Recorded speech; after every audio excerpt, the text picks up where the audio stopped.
So before we get started, just so everybody knows, we'll probably start about 10:02.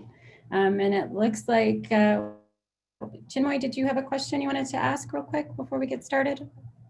So before we get started, just so everybody knows, we'll probably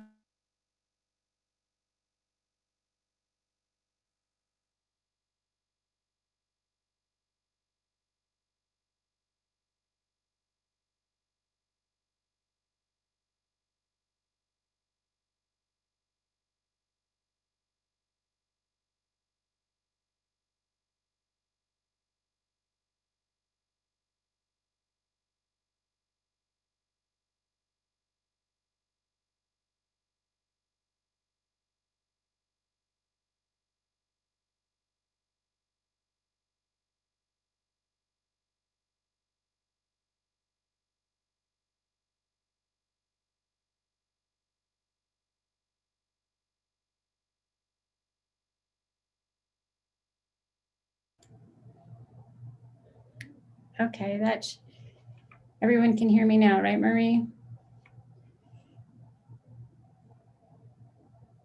Perfect.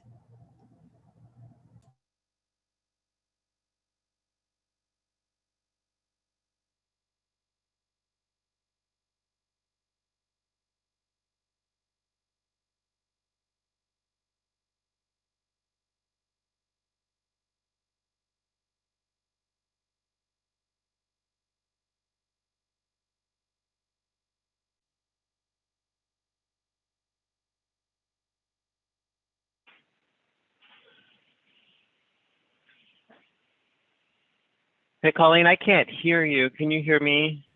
Yep, I can.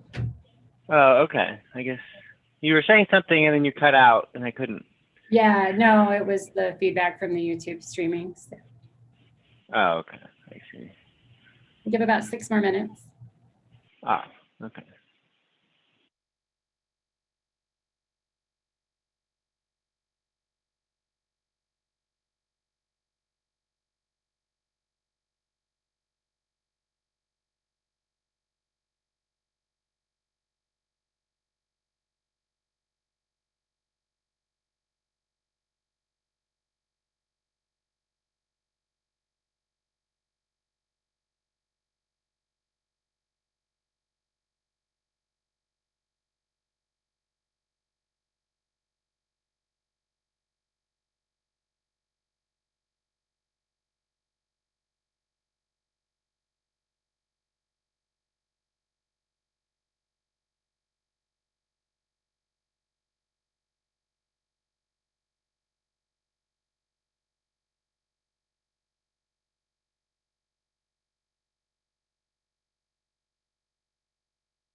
All right, welcome everybody. We're going to give about 1 more minute, actually, and then we'll get started. My name is Colleen Dunn. I am the sales coordinator here at TechX, and I want to welcome everybody. Thank you so much for joining us today. We are very excited to do this webinar and introduce you to VSim 11. Gosh, 11, it's hard to believe we're already there, but what the format is today is Daniel Main, one of our application engineers, will be doing the presentation.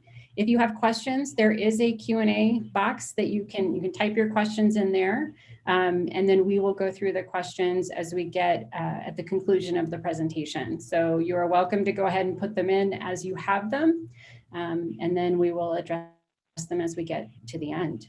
So on that note, I think, Daniel, we have most people here and we're ready to go. All righty, that sounds good. I'll just go briefly on video. So if you see me around TechX or if you come to a twist, then you'll know who I am. Oh, okay. I guess I can't go on video because Colleen disabled it, but that's okay. All right. So again, I'm Daniel Main. I'm an applications engineer here at TechX. My job is hard to define what exactly all my everything I do, but one of the things I do is try to make VSim easier to use for the customer. So that could be trying to implement a new feature. It could be you coming to us for help and we help you set up a problem, or we help you solve a problem that you've been thinking about for a while and you just need help getting past a hurdle. So today I will be going over a few of the new features in VSim 11. And I say some because there's a lot of improvements to VSim 11. One of them I think you'll notice right away is it's just snappier. It's just you open it up and things just open up faster. So I definitely appreciate that element to the visual side of things. And of course, there's some deeper things like improvements to the engine and visualization features as well.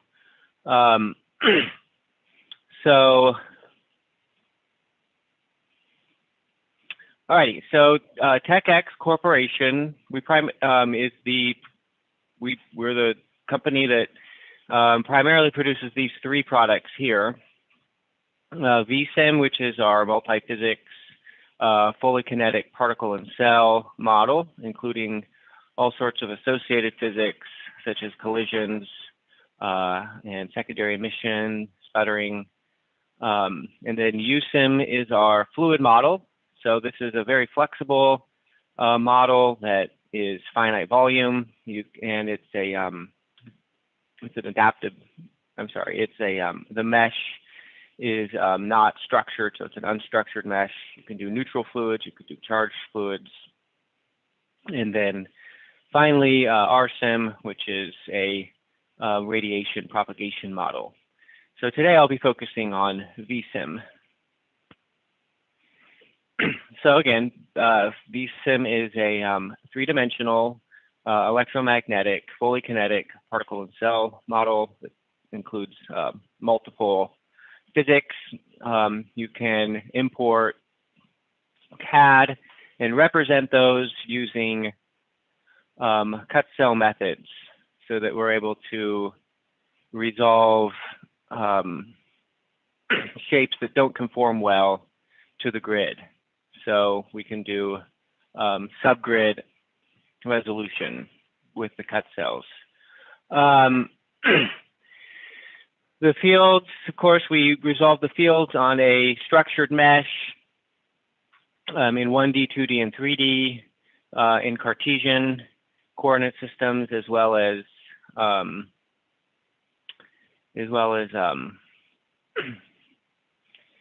cylindrical.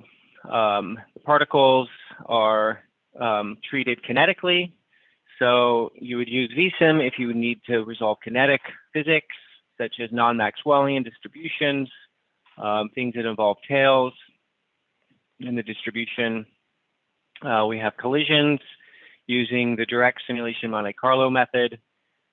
And we have lots and lots of collisions. These are just three that I'm showing you here, these ionization, elastic, and excitation. Those are probably the most common three, but there's many more collisions that you can include in your model. Most of our algorithms are explicit. So we're using finite difference time domain methods.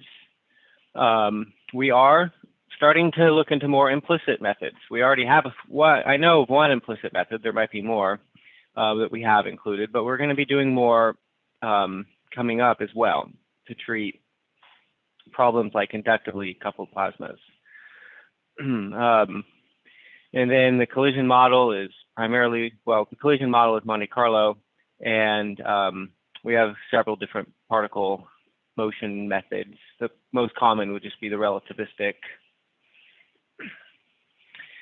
So VSim has been successfully used on DOE and DoD supercomputers. So it is cross-platform. You can use it in Windows, Mac, and Linux. You can use it on clusters. It scales up to 100,000 cores efficiently. And then up and coming is we're going to be doing some implementing it on cloud. So that's something we are currently working on. We've made improvements to our CAD, importing CAD, which I'll talk about in a few minutes. So some of these include manipulating the CAD once it's been imported. So you can now rotate it, you can translate it, which is useful if you already have an established coordinate system. And then we can do shape healing.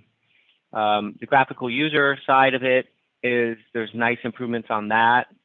I'll talk a little bit about that. We've also improved remotely logging in and using VSim, the visual side of VSim remotely. In fact, I'll show you that during this talk. And so why would you choose VSim versus some other model? Well, we have lots of surface interactions. So particle interactions of particles in the surface, such as sputtering, secondary emission. If you want to resolve the sheath dynamics, you have to use a kinetic model. You're not going to capture sheath dynamics with a fluid model. Those are fundamentally device scale structures where the electron physics has to be resolved kinetically. We also, in VSim, we can record lots of surface interactions, such as the flux onto the surface. And now in VSim 11, we can even compute the distribution of particles hitting the surface using a new analyzer called I call it the angular energy. Well, it's known in the literature as the angular energy distribution. So over here on the right is an example of a sheath that we've resolved in VSim. And I'll show you this example in just a minute. If you're just interested in pure EM phenomena, VSim does extremely well at scaling these problems up to billions of cells.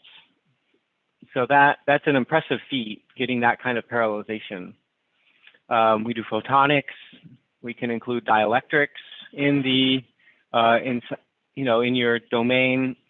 So problems such as this traveling wave tube here can be done in VSim, and we can compute the dispersion relation of these structures. An antenna is shown here, and so VSim does very well with just pure EM as well.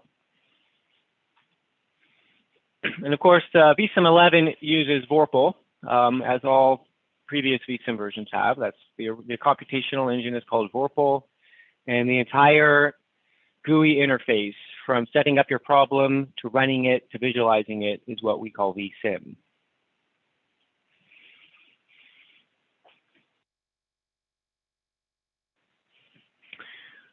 Okay, so here is just a picture of what the new interface would look like. So with importing CAD, you can now split the geometries. You can copy them into a new geometry and then change the copy. We can do shape healing, and we can now do Boolean operations between CAD and CSG which is something you create in VSim. Okay, just a short list of a few new things. You can open the documentation in your browser of choice. We have a new dark mode. So if the lighting's low, then it won't overwhelm your senses to have a super bright screen.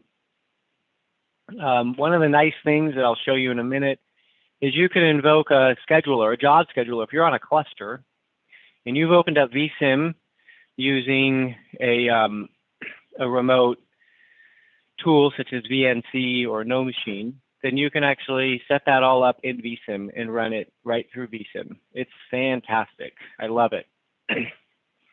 I'll show you that in just a minute.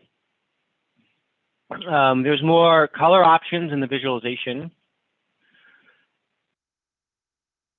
So I'll show you an example of that, where I've taken advantage of that. And you can the state of the visual can be saved for future use. So if you have opened up a field dynamics tab, for example, or a field visualization tab and you close it, then that tab will reopen when you reopen VSim. And that's over here as well. We call that persistence. Few customers, and then there's been a few improvements just to deal with some issues that have come up since 10 came out. Okay, so just a brief, let me just dwell a little bit on the CAD thing, which I just talked about before. So before, oftentimes what would come up if you were in the visual and you were doing a 2D axisymmetric simulation, then the radial axis must be aligned along the R-axis. And that's just the way Vorpal, the fields are solved in Vorpal. So now in VSim, if you've made a geometry or a CAD geometry, and that's not the case, then you can rotate it so that it is the case. So that's a very handy feature. Now healing, if you're not familiar with that, because I was not prior to coming to TechX, if your CAD has holes in it, then it cannot be meshed, and we can now heal what we call healing that geometry so that it can be meshed. So those are a couple of nice things so that you can do those functions now directly in VSim without going back to the original CAD program and fixing it. Now, as far as the visualization goes, a new feature I really like is that we have more flexibility when it comes to visualizing the particles. So I can now assign colors to the particles. I can make them more transparent. And in particular, what I like to do personally is superimpose particles on fields so that I see them dynamically changing with each other. It's a very neat visualization. And so here's an example where I have the potential is a color contour plot, and I'm using all the colors of the rainbow. And then I just put the particles in black and white, and I made them a little bit more transparent so that you can still see the colors.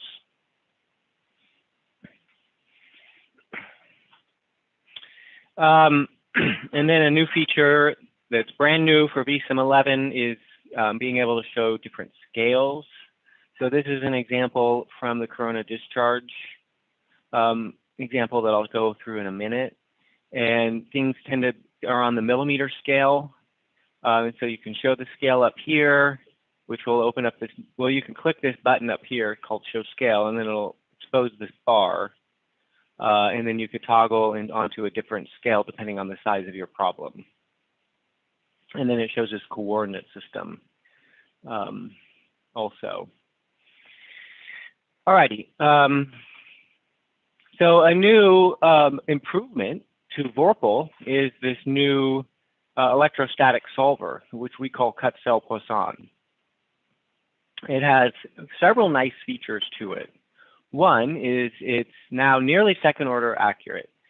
So the old solver was first order accurate. It was stair step.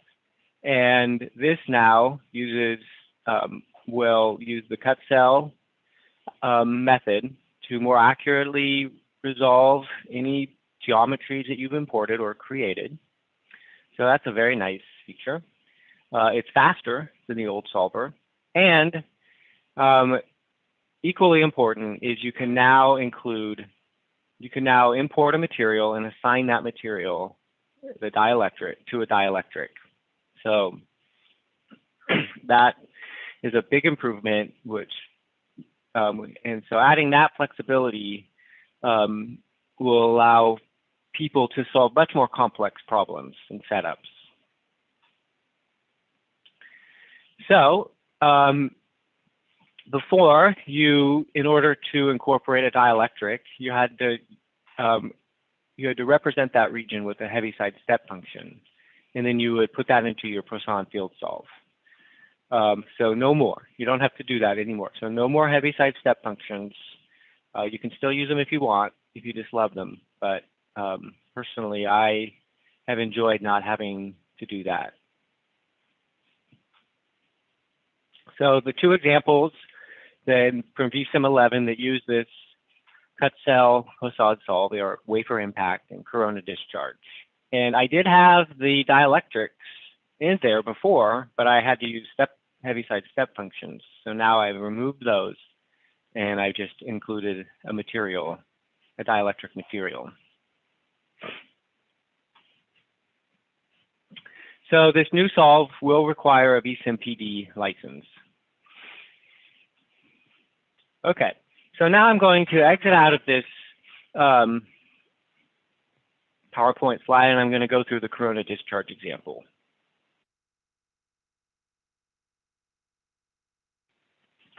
I've gone through it before in past talks. So in this talk, I'm going to emphasize the new capability with Cut Cell Poisson, the new visualization capabilities as well. Okay. So I actually have this example opened up on a remote Linux computer. So I'm going to show you how we've improved that visualization capability of being able to log in remotely. And we've also updated the documentation to hopefully make it more clear how to do that. So before I actually get started, so I'm using Turbo VNC to do this. I actually just want to open up a basic example and just from scratch. So see, what's going to happen here is I'm not actually going to save this, but every time you go to close VSim now, it's going to ask you if you want to save this state. So if you click yes, then the next time you open it, all the visualization windows that you had open will still be there. So I'm opening VSim.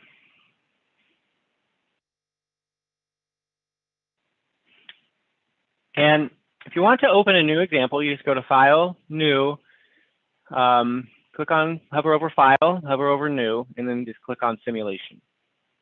And this will open a simulation from scratch. Now, when you start any simulation, the first place to go would be Basic Settings, because you want to set up sort of the general structure and framework of your simulation. You can come back and add things later if you want. You can put in the number of time steps. You can put in the how big the time step is, and those can be parameters or constants. But for now, I'm just going to show you this because it comes up in the corona discharge example. So you need to specify whether your problem is 1D, 2D, or 3D. So we'll leave it as 3D. You need to specify whether which coordinate system. Now, in 3D, you can only do Cartesian. But if we did 2D, then you could do a axisymmetric. So you need to change the field solve. So we're going to do an electrostatic. So as I stated before, there's multiple field solves.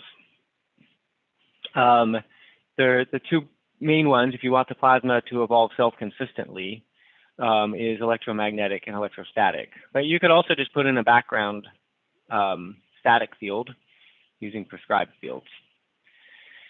And then you could do a no field solve too. All right, so if you just switch this to electrostatic, then in the visual, we have the capability to do an axisymmetric simulation. Okay, so you need to set up the field solve, you need to set up the coordinate system, you need to set up the dimensionality. So if we go back to Cartesian and make this 3D, then there you have the setup for corona discharge. Now, the default is to not have particles. So we would like to include particles. And once you do that, you can see that you can now add the possibility of collisions. And the best thing is just to choose the reactions framework. That's the most flexible. That's for most of the collisions, that's the fastest, and that includes the most number of reactions. Okay, lastly, at least for now, would be whether or not you have any periodic boundary conditions. Now, mostly the boundary conditions are taken care of under field dynamics and particle dynamics. But if they're periodic, they need to be set up in the basic settings. So for corona discharge, we've actually done periodic boundary conditions in X and Z. So where it says periodic directions, we just set those to X and Z. So all of that's already been done in the wafer, in the corona discharge example.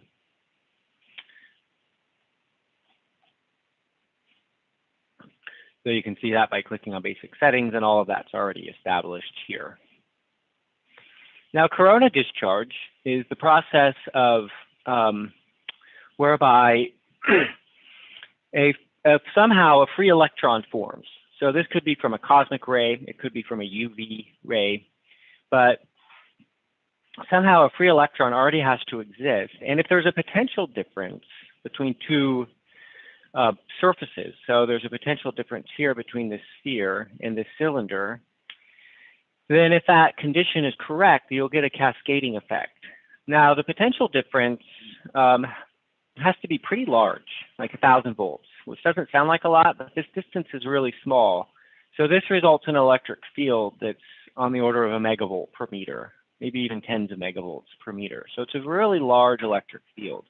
So if you have the free electron, then that free electron will accelerate in a potential difference, and then that could lead to ionization collision, which then leads to more free electrons and more collisions, and then you get this cascading effect. And that's what I'm going to demonstrate here. So the problem itself depends, the cascading effect depends on several things, such as the gas pressure. And I've set the gas pressure to be 380 torr, and that's a constant. I then convert that to MKS units. So I convert it to pascals. So it's half an atmosphere. And then I use the ideal gas law to determine the pressure or the density. And that density is actually used here. So if you go to particle dynamics and you expand particle dynamics, then you'll see that there are three different species or three different populations. And then I've included a fluid, nitrogen gas. And there's my fluid right there. And this fluid is just there to for the collisions. Okay, so here is right here, this density is where I put that gas density. Now, if you right click on fluids, you'll see that there's a lot of default fluids.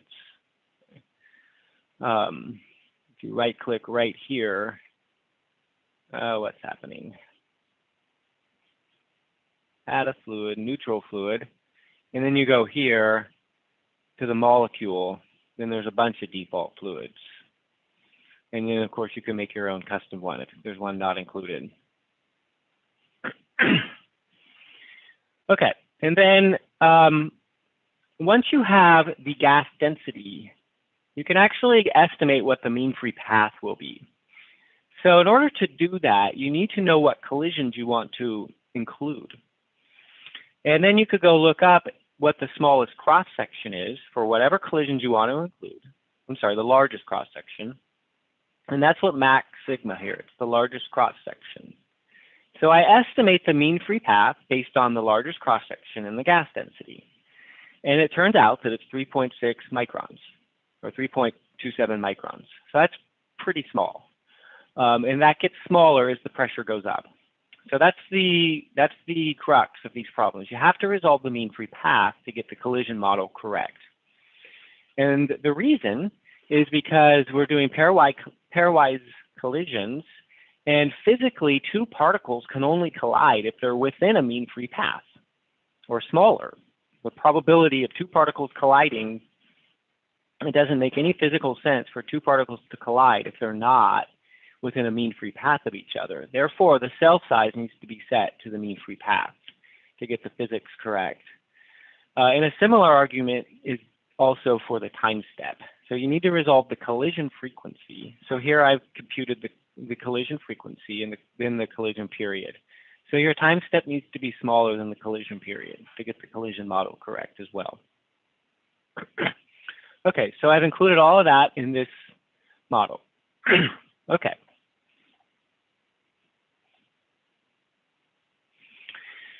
So then I start with one seed electron. And you'll see what that one seed electron does when we go to visualize the data. And that seed electron right here is, if you expand the reactions option here, and then you expand particle fluid collision, you'll see that that seed electron is used in an ionization collision. That seed electron causes secondary electrons, which are also involved in the ionization collisions. Now, any real physical model would probably, so the point of this setup is for you to take it and have something to start with. You could then add more collisions to include more physics.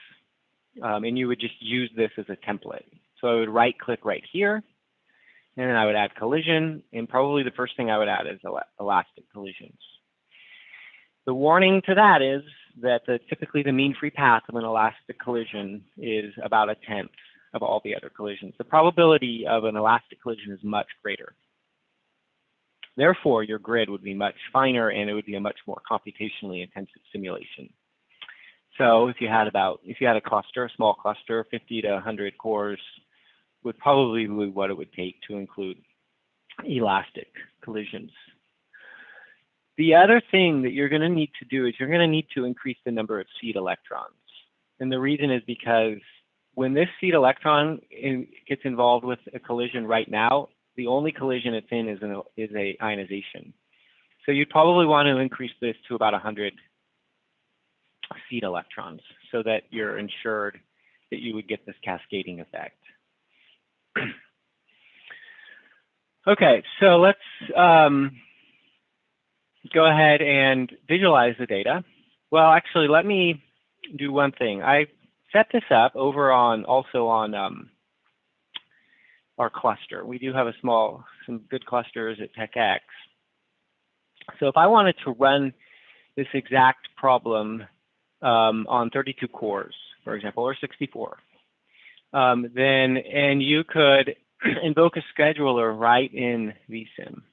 So if you click on Run, then you click on Run Mode, and then you click on Scheduler, then it will find the default scheduler on your system. In this case, it's Slurm. And then you need to know a bit about the hardware and how your cluster is set up. In this case, I chose Neon. And then now I specify the nodes and the number of cores per node, the wall clock time. And then I hit Run, and it just it gets started for me right away. It writes the script for you. So I love that. So the script itself is written up, and what it looks like is all in green right here. So there's no mystery to what VSim's doing. So if you need to add another option here, you can do that right here under other scheduler options. If there's something unique to your system, then you can certainly do that. Okay. Alrighty, so I've already run the simulation here. This was on a smaller Linux computer. And when you do that, it'll load the data for you. And like I said, the state is saved. So it's already, the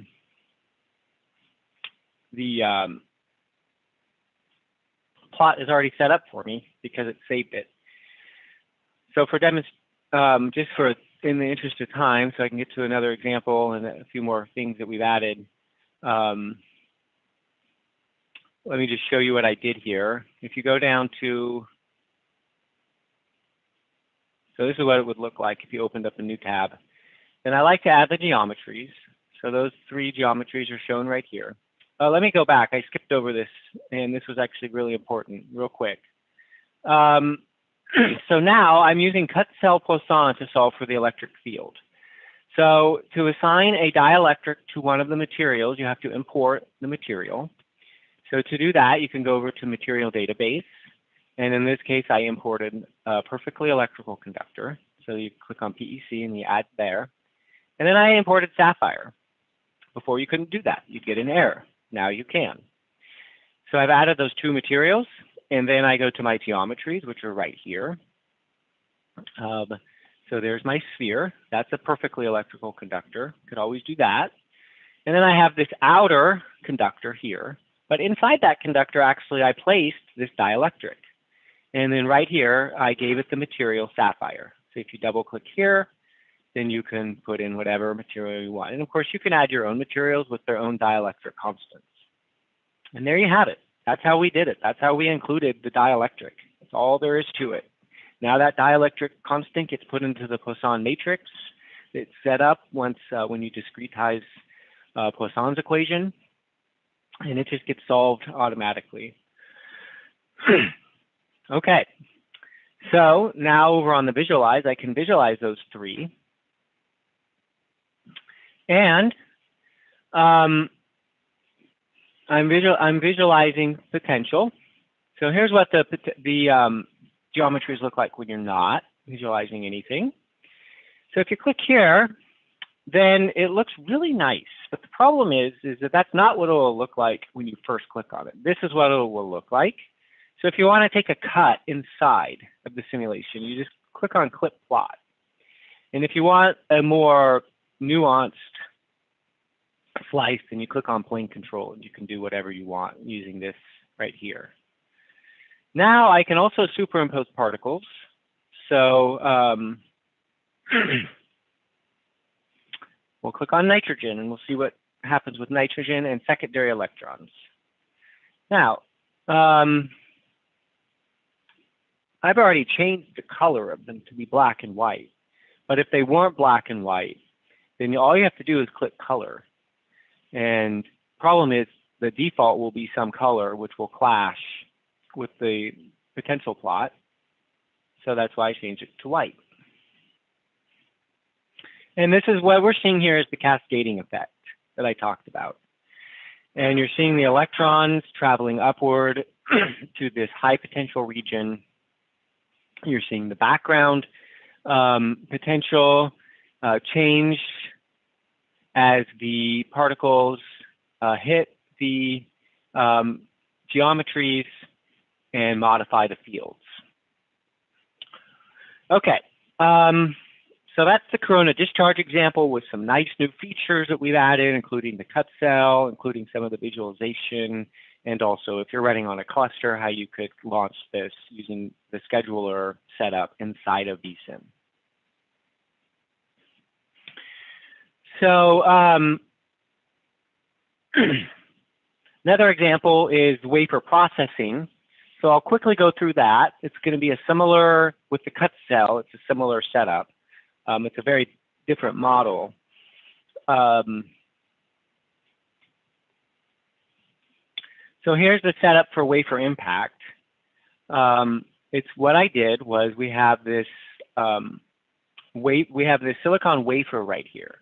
So let's just get to that. So the materials, I've included quartz and I've included silicon. And for the wafer, here. This is the wafer right there.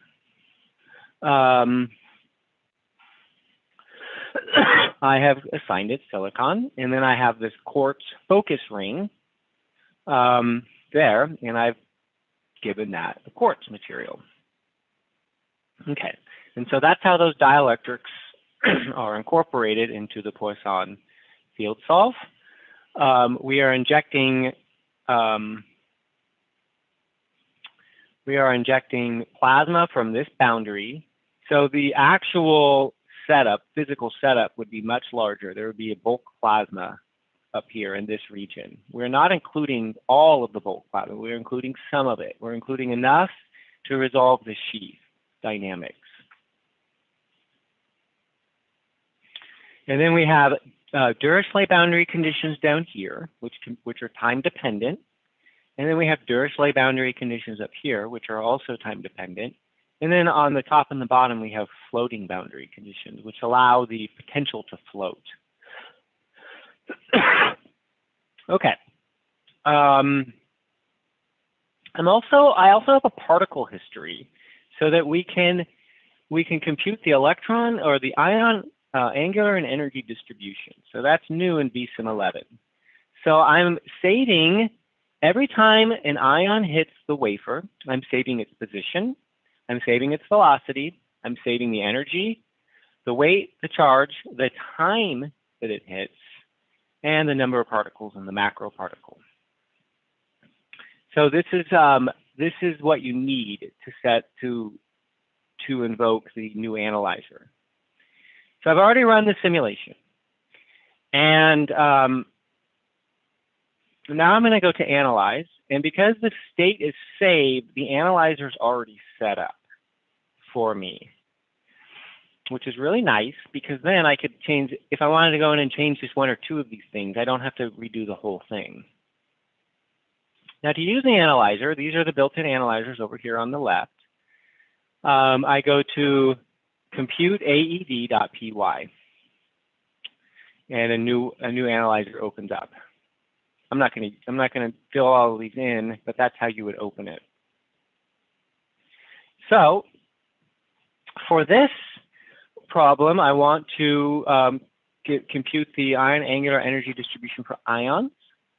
If you wanted to do electrons, you'd have to go to the setup and save that history data for electrons. I only did it for ions. The start and the end time are actually in terms of RF cycle. So I'm going between 13 RF period 13 and RF period 14 right now. I'm looking at the tip of the wafer, and then this is just sort of how the data is, or the data are binned here. Okay. So here's an example where it's really nice to superimpose the particles in the field. So what I did was I'm in the data overview tab. I'm plotting the two geometries that I've included in the simulation here. I'm plotting the potential, and then superimposed on that are the electrons. And you can just see how they both evolve together as time advances. So this is the sheath right here. As I mentioned before, to get the sheath physics correct, you have to resolve the electron, the pi length, and you have to treat the electrons kinetically.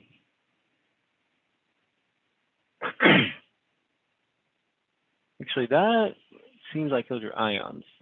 Sorry, I was, so there's, for some reason, yeah, see the problem? Okay, there's my electrons. I was wondering why they weren't traveling away from the wafer with RF cycles. See, the electrons respond instantaneously to the RF potential. And so you'll see them go far from the wafer, and then they'll go back to the wafer. So that's a nice thing to visualize. And then if you wanted to, what we really care about are the ions, which respond sort of to an average RF field. Then that's the ions impacting the wafer there, right there. And you can see other things too, like this gap here. You can see the ions going into that gap, which you may care about. Okay, now the angular energy distribution can be plotted as a 2D and a 1D. So if we go to field analysis, then you just look for, you open a field analysis tab, and then you just click on ions AED, and that's what it looks like as a 2D color contour plot. This slider does nothing down here for this particular diagnostic. If you wanted the ion angular energy distribution in a different time, then you go back here and you change the start time and the end time. I averaged over 1 RF cycle right here. Now you could look at 1D slice. You can integrate along energy or along angle. And if you wanted to see the results of those plots, then you go to 1D fields, and then you can just look for them here. There's only 2 of them, so this would be the the top plot is the angular distribution, integrated overall energy, and this is in angles. And the bottom plot is an energy distribution, integrated overall angles in units of electron volts. Okay, so those are 2 new examples with a new analyzer that we've included. There's other improvements as well. For example, let me do full screen. There's a new space charge limited emission model that's been implemented, and that's been published.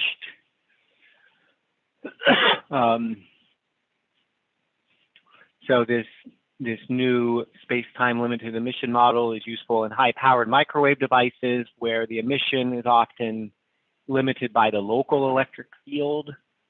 So this new space-time limited model uses this local electric field to compute the emission current. It's therefore self-consistent with the PIC model, which is nice, and it's been validated in electrostatics and electromagnetics and in multiple dimensions. So if you're interested in that and the details of that, then you can check out this paper. And I've already mentioned 1 new analyzer, but there's several more new analyzers. The far field analyzer has been improved. There's a new the thrust analyzer has been improved. An analyzer with antennas, which computes the gain and the phase information. So there's been several new analyzers. On the practical side, we now have a floating license capability. So you can install VSim on multiple machines. You're still limited to the number of users using it, but it makes it more flexible for multiple users to use it. There's a few new electromagnetic examples. We've got some scattering examples, scattering off of a metal sphere, and then this example has a dielectric coating on it, a dipole radiation example, and this micro ring resonator example. We have some new microwave examples. These are similar examples, but this is a circular metal waveguide, and then this is a rectangular metal waveguide, and they're compared with theory. The theory is very well known. Every undergraduate E&M book goes over the theory of that, but we've compared our output with the theory, and we get excellent agreement.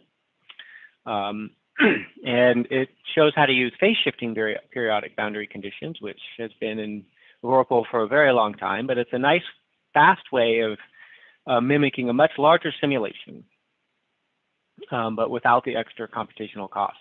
So,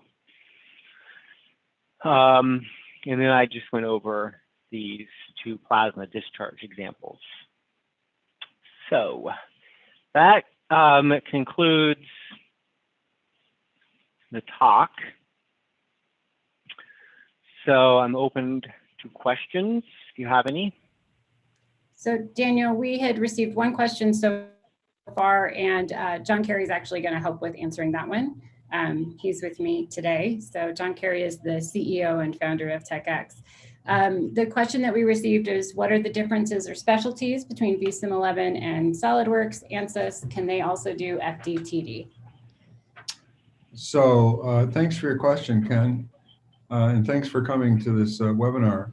Let me just say it's hard for me to keep up with all of the other bits of software and know precisely what they do. But as far as I know, ANSYS has two products in electromagnetics. That's what we use the FDTD for. One of those products is their HFSS, and that's a finite volume code, and finite volume codes are typically slower than finite difference codes, and they also are not typically integrated in with particle and cell. They have just acquired Lumerical, and Lumerical does do FDTD oriented towards photonics, whereas we have a broader outlook in terms of doing plasmas, microwave discharge, microwaves, amplifiers, and so forth. So Lumerical has no particles. With regard to SolidWorks, I guess I have not kept up with what other plugins they've pulled into SolidWorks. So I don't really know that right now. I hope that answers your question. Please feel free to ask a clarifying question. Cool. All right, Daniel, I'm going to go back to you. So can you, first question that we received was, can you stimulate water with electromagnetic waves? I assume, do you mean wafer or? Oh, is it stimulate wafer? I think perhaps Sonia means simulate instead of stimulate. Simulate a wafer. And so, Sonia, is that correct? Are you? Water. Yeah, okay, she meant water. Right, and did you mean simulate or stimulate? I guess it doesn't matter. We can certainly simulate electromagnetic waves in water. We've even done some problems. Oh, I see. Water separation, using electromagnetic waves to separate it. Okay, I don't know the process there. Do you mean like electrolysis?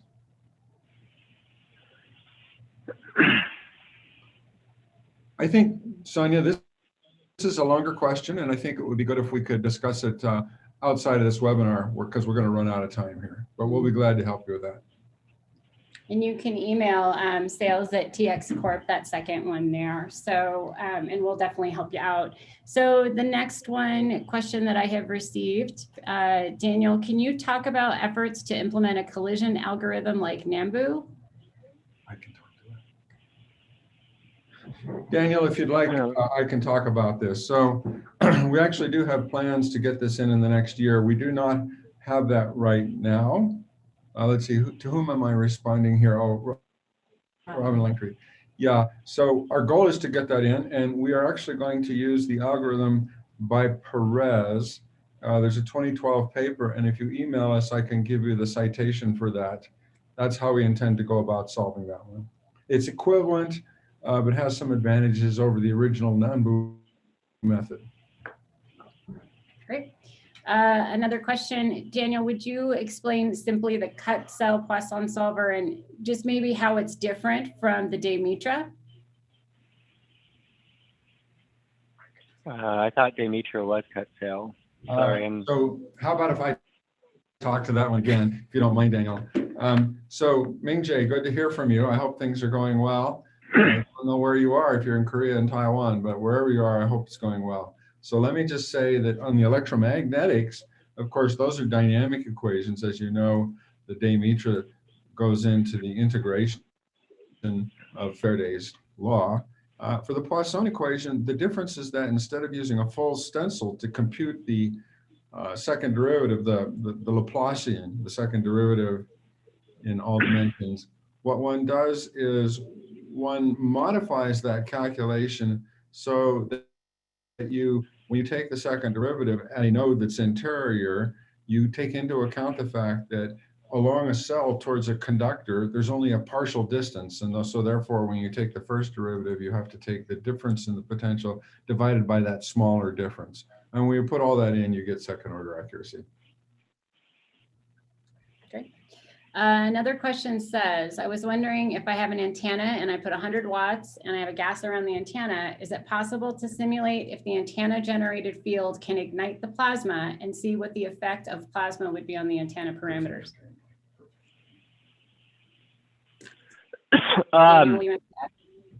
Yeah, I can address that. You can simulate part of that problem. It depends on what physics you want to include. So if you want to include, if the plasma is inductively coupled with the antenna, then we are working on setting that up currently. That typically involves much denser plasmas, so the time step's very small.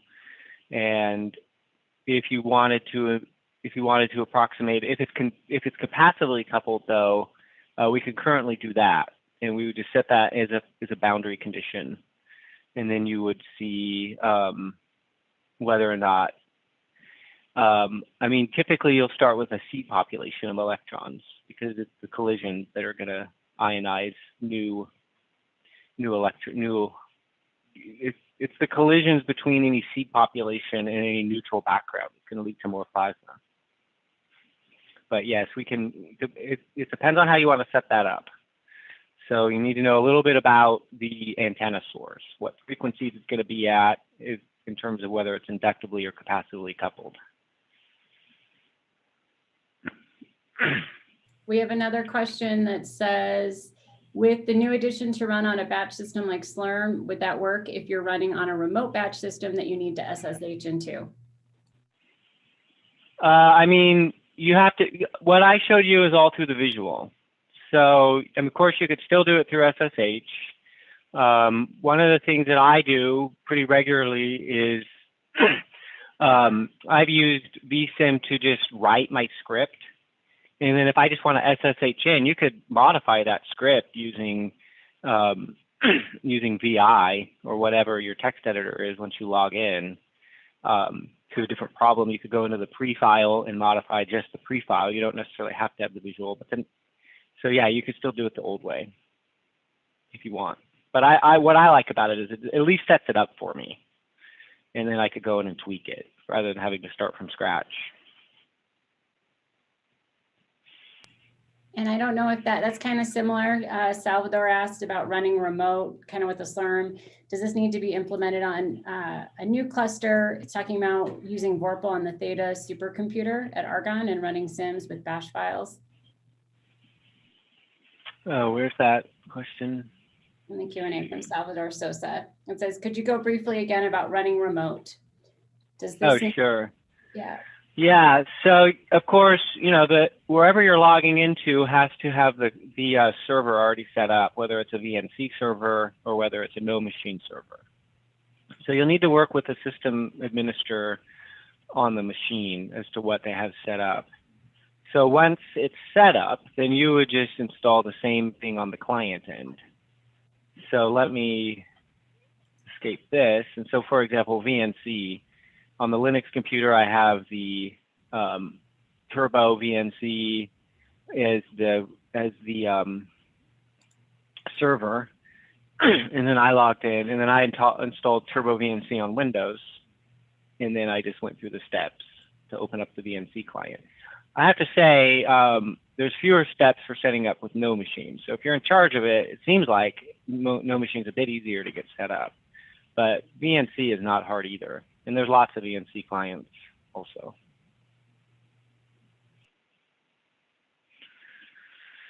Okay. And it looks like we have another question that says, what about ionization by ions?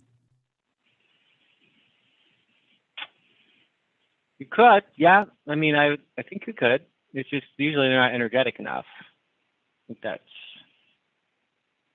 but I think we could probably do that. I haven't looked into it. We do have a general, we just have a general collision. What was that, John? Yeah, we do have ion neutral impact ionization. We do have that. And we also have, by the way, which is really important for gas discharges, we have elastic collisions too, which is the way that can cool things down. And it really determines Well, how some discharges go. so these are all the collisions that we have implemented in the visual. So you see second So- from the bottom, Yeah. dissociation. And impact ionization, you can use any species. And then we have a general binary collision too. So that makes it, adds a little bit of flexibility to include things that we maybe didn't think of.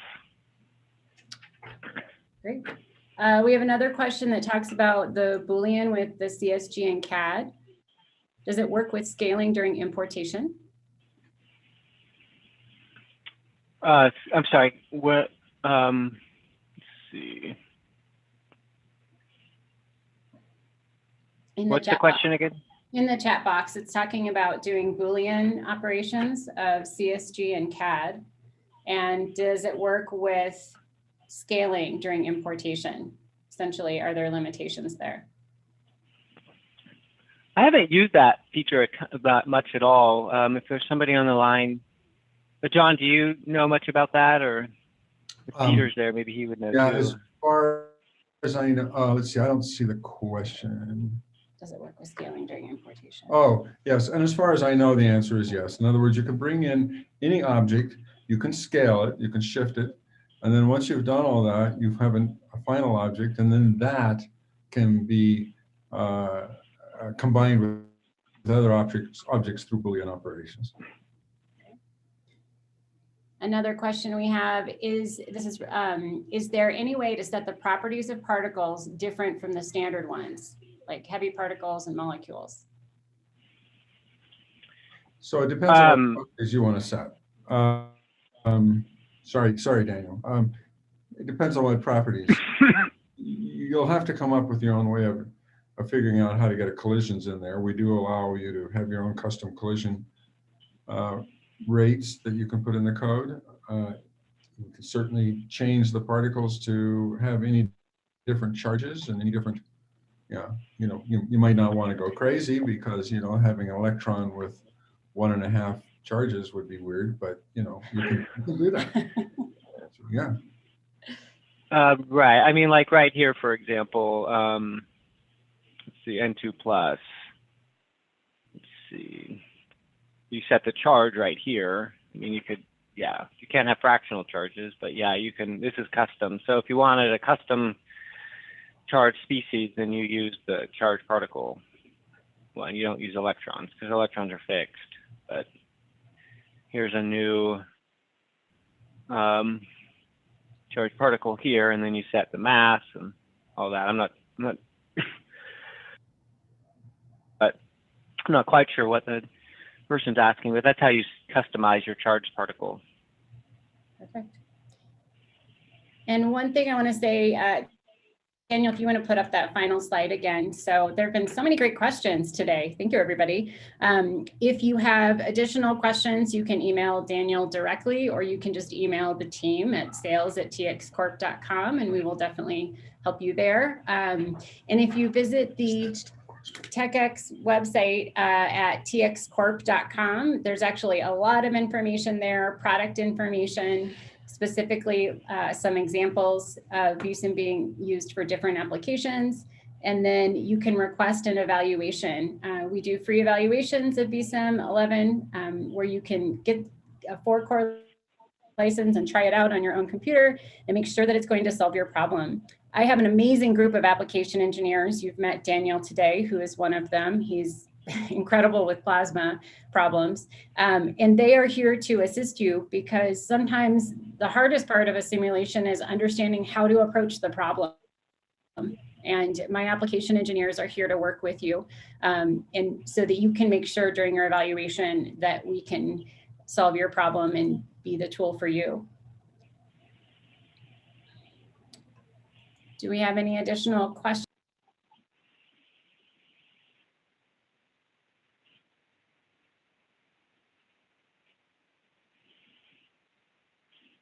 I see that there's one question by Ken Lee, and I'd like to answer that on what are the advantages and differences over ANSYS, SolidWorks, and other similar tools. I would say that we don't intend, although over the years we keep building out more and more with geometry, as you can see, the ability to construct things within our GUI and so on and so forth. I think that if that the tools that have been around in that area for a long time are also, very good. But the advantages that we have over them are the abilities to solve things very flexibly with lots of physics that none of those tools have. They don't have things like Dan mentioned, space charge limited emission. They don't have finite difference time domain on conformal objects. They don't have particles or plasma. So really the way to think about us is, if you want to do plasma, come to us. If you want to do really high performance computing, you come to us. We're a little bit the new kids on the block, and so you might find us a little rougher and a little hard to not get along with, but in any case, a little bit rougher around the edges sometimes. But we're the new kids, and we do things very fast and very well, and we provide new physics that those tools do not provide. Great. It's a good place to end it, I feel like. If anyone has any last questions they want to type in, and if you think of something after, please, again, email us at sales@txcorp.com, and we'll make sure to answer your question there. Do that. We did record this webinar, so in a few days we will put this on our YouTube channel. So if you want to go back and just relive this moment, you can do that as well. Thank you, Daniel, for doing this today. And thank you so much, everyone, for joining us. As you can see, we're pretty excited about VSim 11. VSim's been around a while and it just keeps getting better. So if you have tried us before, even if you're a client who owns a license and it's been a while since you've gotten like a newer version, please request an evaluation and we'll make sure to get that to you so that you can see the differences. Thank you so much, everyone. All right, Daniel, I think we are good. All right, thanks. Thank you, everyone, Bye. for joining us.